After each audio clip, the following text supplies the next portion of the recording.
Hey, what's up, everybody? Make sure you like, comment, and subscribe, and follow us for more Third and Long content.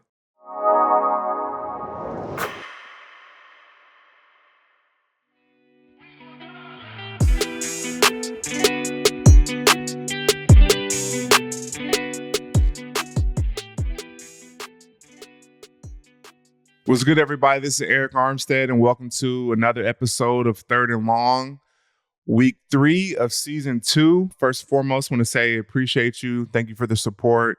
Thank you for the subs. Thank you for the great comments and the likes and you guys being engaged and tapped into the show. Definitely appreciate you. Trying to provide some great content for you guys. So continue to support the show. Episodes coming out weekly. Getting into this episode, obviously we're going through some adversity as a team, starting off our season 0-2.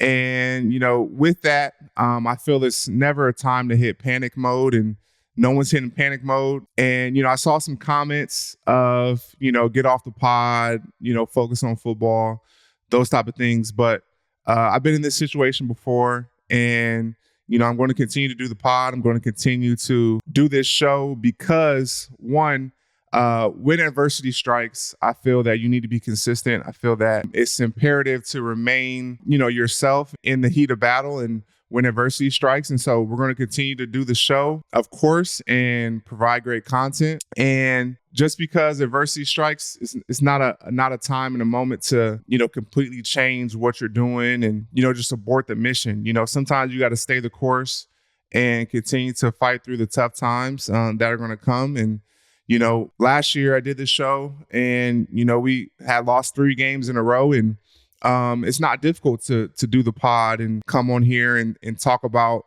everything that's going on, but nothing is going to be difficult. Anything worth achieving and having is going to come. It's going to come with failures. It's going to come with, different down moments that you have to deal with, and it's going to make things that much greater when you're able to overcome them. So, that's my mindset with the show, is to continue to provide, you guys with an inside look to what's going on with everything Jaguars and around the league. And, do that weekly, no matter win or loss, I'm going to be here consistently providing that. And so, my first, Sunday in Everbank Stadium, was, even though we didn't come out with a win, it was definitely a great experience, being my first home game in the home opener, getting out in front of you fans here in Jacksonville. And that experience was amazing for me, running out of that tunnel, being in front of you guys. And it was special. It was special for me. It's my first time, on a new team, new game day environment. And it was a lot of fun. We were in a dogfight. We didn't end up coming out with the win, but we definitely felt you guys out there.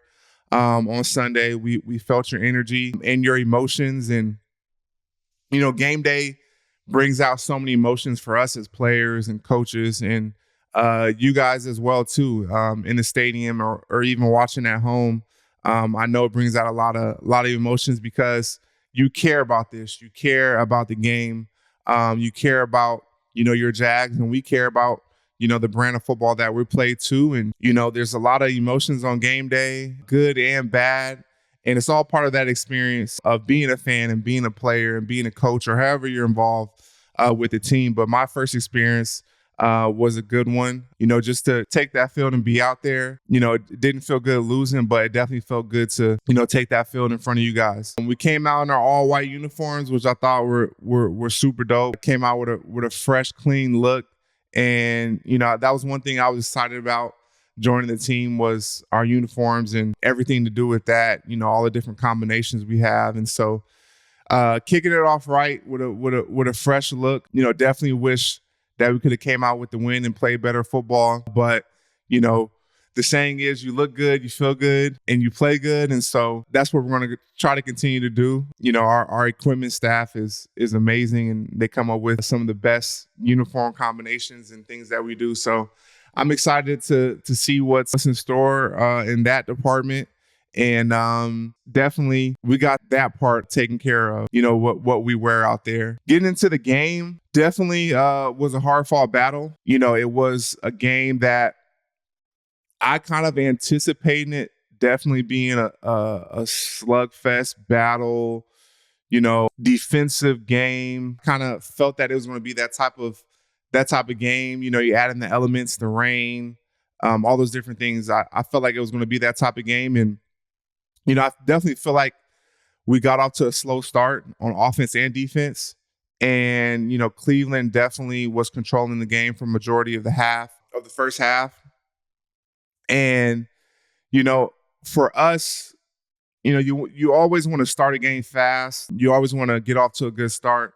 But there's going to be different times where, you do or don't do that. And so, not every game is going to look the same. And you got to find a way to, even if you get off to a slow start, you got to find a way to try to pick it up and get going. The goal is always start fast, but that doesn't always happen. And so I definitely feel like we started off slow. And, from a defensive perspective, I feel like we started to pick it up as the game went on. But, I feel like it still wasn't to our standard. There's a lot of newness for us. I do think that we are playing some good ball, but I think there's so much more to achieve as a new higher level of play and the standard that we have for ourselves defensively. I think one area, for me is looking at turnovers, man. I think that is an area that we need to definitely dramatically improve as a team. Turnover is one of the biggest indicators between wins and losses in the NFL. And so as a defense, we have to find a way to get takeaways, force the offense to turn the ball over, and get off the field. I think that, we were on the field a lot longer than we should have been. Another area I always look at is the rushing yards. 127 rushing yards by them is not good enough. My goal for, the team that I play on and our defense is to keep them under 100 yards rushing week in and week out. And so 127 wasn't to the standard.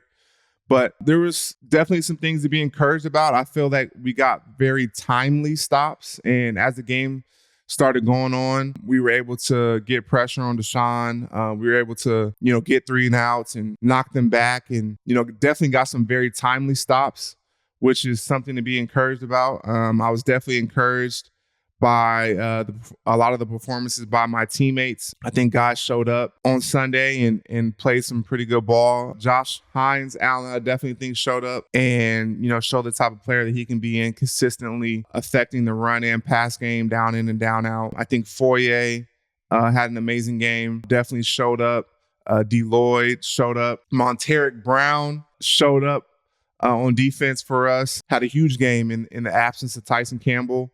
And, I feel that a lot of the things I'm discussing, it shows in our team in all phases. And the main thing that I see is a little bit of inconsistency and up and down in our play. And as we look at the offensive side of the ball, I see a lot of the same things. I see some inconsistency in our play. And I think that they show great ability and flashes, and they're able to, go on some good drives. And, Trevor does some amazing things out there. And then there's just some inconsistency and some things that we need to clean up as well. And I think that's on all phases. This is the ultimate team sport, and we have to play better complementary football.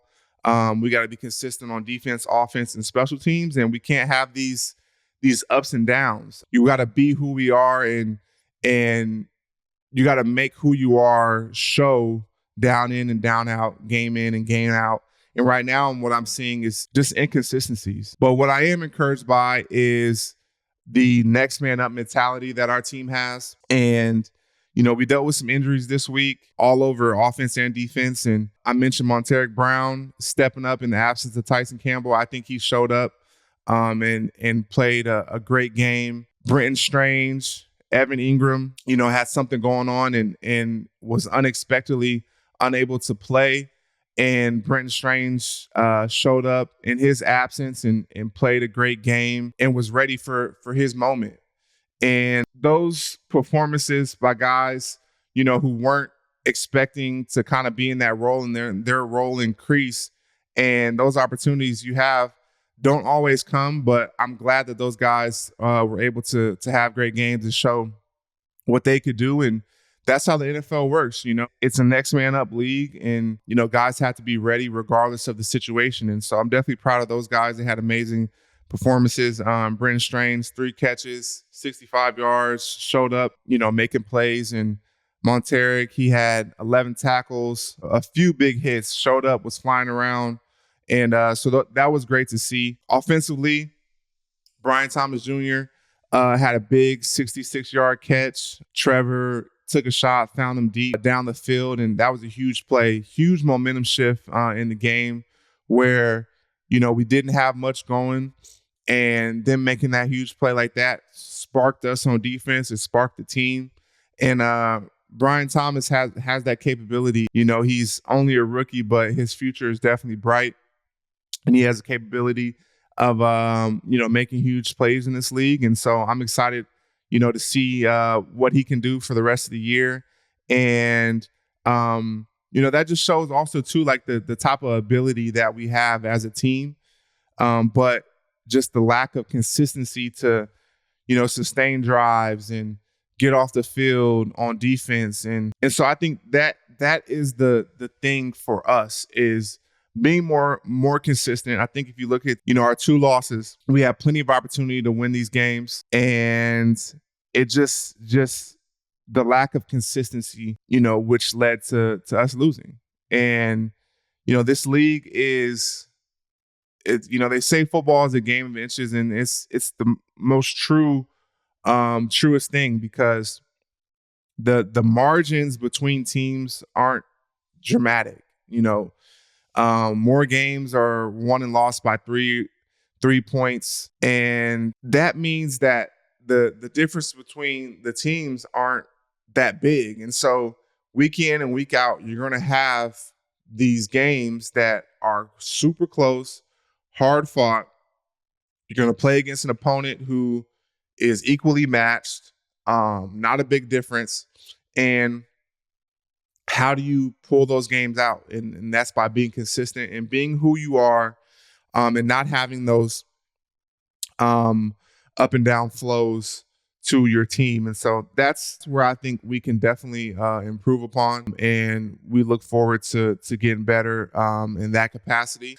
My message to the team, a few guys spoke, after the game, Foye, myself and Cisco, and we all had a little bit of a different message. And my message to the team was, it's not time to panic by any means. It's early in the season. We have an opportunity to do something special. And, my mindset and what I felt everyone else's mindset should be, to take a hard look in the mirror. No one is pointing any fingers, because I can't control how so-and-so plays, nor can they control how I play out there. Each individual has to take accountability for themselves, look hard in the mirror. Were you a reason why we won this game, or were you a reason why we lost this game each week? And be hard on yourself.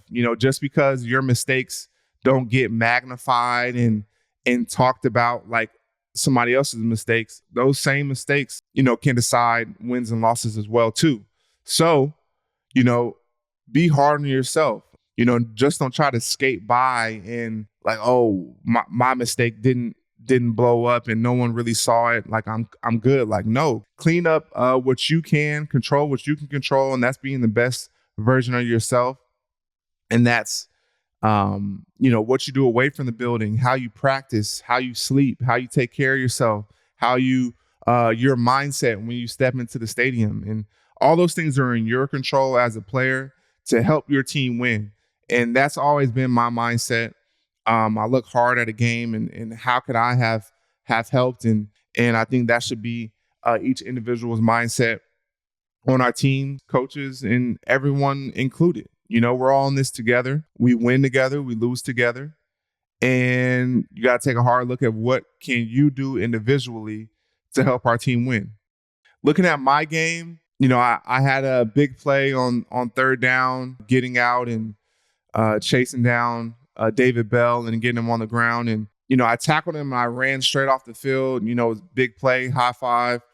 my guys. And then I'm sitting on the bench. I'm like, dang, why isn't the game still going on? And I look out and David Bell is out there on the field, and he was injured. So I guess apparently I must have injured him when I tackled him. And, I'm on the bench looking like, dang, oh, man, he's hurt. And, I don't know if you guys have ever been in this situation, but, when you're a reason, you're playing football and everyone's playing, and that's, you're never trying to intentionally, I guess we are trying to intentionally inflict pain, but we're not trying to hurt people and we're not trying to injure people, I would say, because football is a physical sport. But, seeing him on the ground, I'm like, oh, dang, he's hurt. And one of my teammates, I was like, dang. I looked over to Trayvon. I was like, dang, buddy's hurt. He's like, yeah. He's like, yeah, man, it's tough. This is 100% injury sport. Like, if you play this, you're going to get hurt at some point. And so, you always want to teeter on that line of playing full force, full intention to play as physical as possible and beat people up and be physical on the field. But you also, as a human being and as a fellow player, you never want to see somebody, get injured. You want to play and then be able to keep playing and live their dream as well too. Just like I want to live my dream of playing, and I want to be healthy and all those different things. So that's kind of what's going through my mind in that type of situation. Is like, dang, you want to push it, and I'm going to continue and remain to be as physical as possible in the game. But also, as a human being, I think everyone can understand, you don't want to see somebody get hurt as a competitor. You still want them to be able to compete. And so that was kind of going through my head on that situation. Other things that happened in the game for me, forced 2 holding calls late in the game, which put them back, knocked them out of field goal range. And it seemed like I was getting held a lot that day. And, with that, you can kind of take two approaches. A lot of guys, especially defensive linemen, we complain about holding and penalties against us, which I think are very real. I think offensive linemen dang near hold every play. But if holding was called on every play, you wouldn't be able to even have a game. But when they do get called for holding, it is rewarding for sure, because it's only holding if the refs call it. That's the name of the game. If they didn't call it, it's not holding. That's what our coaches tell us. If I go to my coach and like, hey man, they was holding me, he gonna say, well, did they call it? No, so it wasn't holding. So getting those 2 back-to-back holding calls and knocking them out of field goal range definitely was gratifying, because they hold all day, and them finally getting called for it was very, very crucial part of the game. For me, when I'm getting held, the things I think about is like my equipment. Like, I'm the things I think about is like, dang, how can I get my jersey as small as possible? How can I reduce the fabric? Like, how can I tape my pads so they can't grab me? Because, holding calls are great, but obviously you want those to be sacks. And so how can I reduce as much as they can grab me? How can I win cleaner? How can I play with better extensions so they can't grab and latch onto me in those situations, so I can get that sack instead of a holding call, are things that I think about, and things I'm going to always constantly try to address, how I can not get held out there in the football field, because that is all they do. But at the same time, it's a part of football. It's a part of the game. Played some more snaps this week. Felt good after my second game back, and physically doing well. So I'm excited about that. Excited to continue to get better and better, get in better shape, play more snaps, and try to be a reason why. Try to be a reason why we win. Try to be a reason why we get this thing turned around. And that's my mindset. That's my focus. And that's my approach to, this coming up week. Starting off our season 0-2. I've told you guys this before. Like, I've been on a lot of different teams in the NFL, some good, some bad. And, Adversity strikes always in the NFL season, and there's a couple ways you can look at it. You can succumb to it, you can fold, you can, go into a shell and start pointing the finger and start blaming people and doing all that, or you can take ownership. Like I said, be a reason why you get things turned around. Like, we're all in this together. One thing that is so cool to me, being a part of a team and being a part of this journey that we're on, is like, we're so all tied together. Like, winning and losing in the NFL, it's like so many, it's like completely different. Like, you win, your life is just better. Your family's happier. Obviously, your colleagues are happier. The fans are happier. You get on social media and that's a little different. You come to work and the staff is happier. Everybody's just happier. You lose, and there's a little bit of a cloud over things. Your family might not be as happy as home. You're a little frustrated. Your coaches aren't happy, and the fans aren't happy. You got to hear, things online, negatively. And, we all feel that. We all share in that.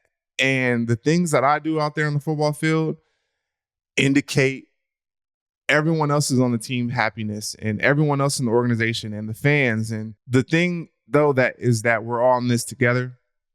And what is so special about that is when you do win, that's why it's so gratifying and so rewarding, because you made the sacrifices, you did the things you needed to do, not only for yourself, but everyone involved. Like, you made a play and you made millions of people happy. You made, people who you're close with, who you grind with, who you go through adversity with happy. You made the fans, the millions of fans happy. Like, you come home and life is just a little bit better. And so we're all in this together because we all impact each other's lives. And that's the beauty of it. And in the end, once you do overcome that adversity and you do reach success and you do reach the wins, it makes it that much sweeter because you did it together. And you know just how much you're reliant on each other to get that done. And that's what's so special about it. And when you do win, what people can't take away from you is that bond. The bond is unbreakable because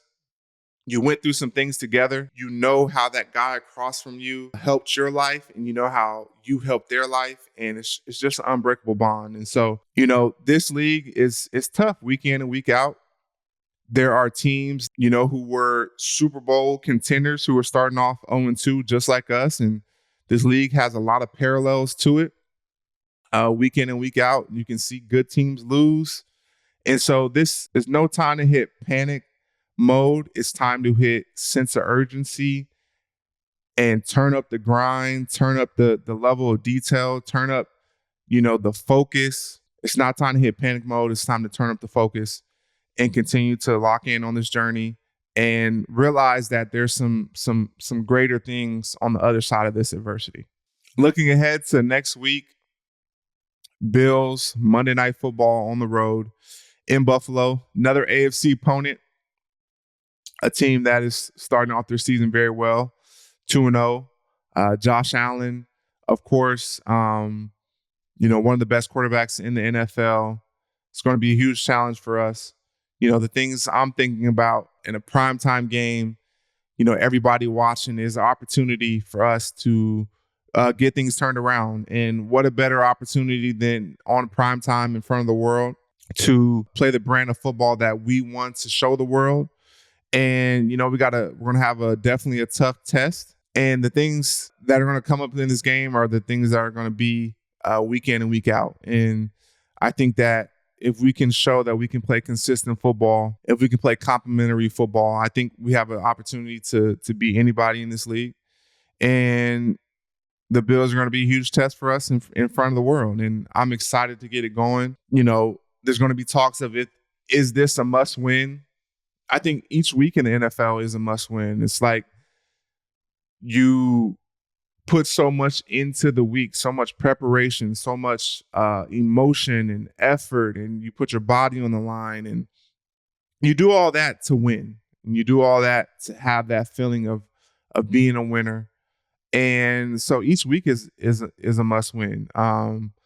And obviously, starting off our season 0-2, we want to become 1-2, and focus on this week in and week out. We're not looking ahead. The Bills are in front of us. Monday Night Football, prime time. Lights are going to be bright. Love primetime games because you have an opportunity to show what you're capable of and show what your team is capable of in front of the whole world. And we also have to get an opportunity for our fans to be highlighted in front of the world, and hopefully get a win to have some pride amongst our fans, and show you guys what we're capable of, and show the world what we're capable of as a fan base and what we're capable of as a team. And so I'm excited about that. We got one extra day to prepare since it's a Monday night game. We're going to need all of that preparation, preparing for this one. It's going to be a huge game, night game. It's going to be a lot of fun. And I can't wait. I can't wait to get it going. I'm excited about the opportunity to prepare this week. I'm excited about the opportunity to be with my teammates and put on blinders and look forward to the task that we have at hand. Don't hear the outside noise, and really lock into what we have to do, and not hit the panic button, but turn up the sense of urgency, turn up the laser focus, turn it up a notch, because that's what you have to do when your back is against the wall. And I'm excited and wouldn't want to do this with any other group besides my teammates. We have a special group, and we're going to get things turned around. Bills are definitely going to be a tough opponent for us. One, they have been consistently good, for these past few years. Josh Allen, obviously one of the best quarterbacks in the NFL. But not only that, I think defensively they've been pretty slept on throughout the years. I think they have a great defense. Von Miller is back playing at an extremely high level. Future Hall of Famer, one of the GOATs of edge rushers, one of the best that this league has seen. He's back playing at an extremely high level. Their defense, Ed Oliver and the other guys up front, Gray Rousseau and Daquan Jones, they got some great players on their side of the ball. So it's gonna be a huge test for us. They got some guys and we got some guys. Monday night, it's gonna be a brawl. It's gonna be a lot of fun. Switching over to some news around the NFL, Miami Dolphins quarterback Tua was injured in their game, had another concussion, and which shocked the world, obviously, to see in that fashion. But also, this is a guy that has had a history of concussions and brain injuries and CTE, and all these things have been a topic of discussion for quite some years now in the NFL, which it should, and it's extremely important and a very serious subject and topic. We all play a sport that we love, and we know what comes with that. I think even more now. I don't feel like players always truly understood the ramifications that came with it. I think research and, learning more about different injuries, especially brain injuries, which are hard to, fully understand. Everyone knows, hurt your knee, all right, 9 months, a year, get back, rehab. But, brain injuries are something that is a little bit still unknown because they can happen. And, you come back and you feel like a regular person, but the damage could be done much deeper. And fortunately, I'm a player. I've been playing football for an extremely long time, and I haven't had a diagnosed concussion, knock on wood. And so I haven't had this kind of personal experience with brain injuries, but I'm sure, even though that I haven't had a diagnosed concussion, I'm sure my brain has been through a bit of a beating, and just the repetitive hits taken, week in and week out. And so it is a very serious discussion. I think as players,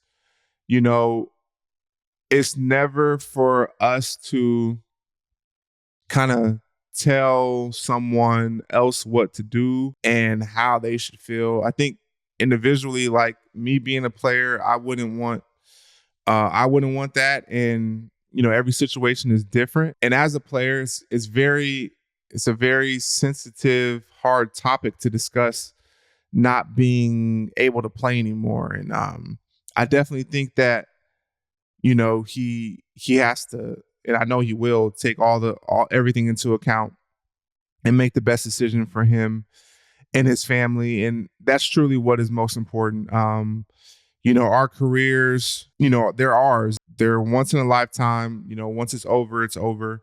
And you got to take ownership over your career and truly decide what's best for you and not maybe what's best for somebody else or what somebody else is telling you to do, positively or negatively, based on public opinion. And so, definitely feel for him, and thoughts and prayers my thoughts and prayers are with him. Everything that I've heard is a great guy. I have some friends that are teammates of his and hear that he's a pretty great dude. And so definitely want him to be okay in whatever decision he makes for himself and his career. Just want him to be happy and be healthy. And if he decides to play, continue to play. I pray that that it's in good health. And if he decides to, shut it down, then, that's great for him as well too. And the decision that he made for his career.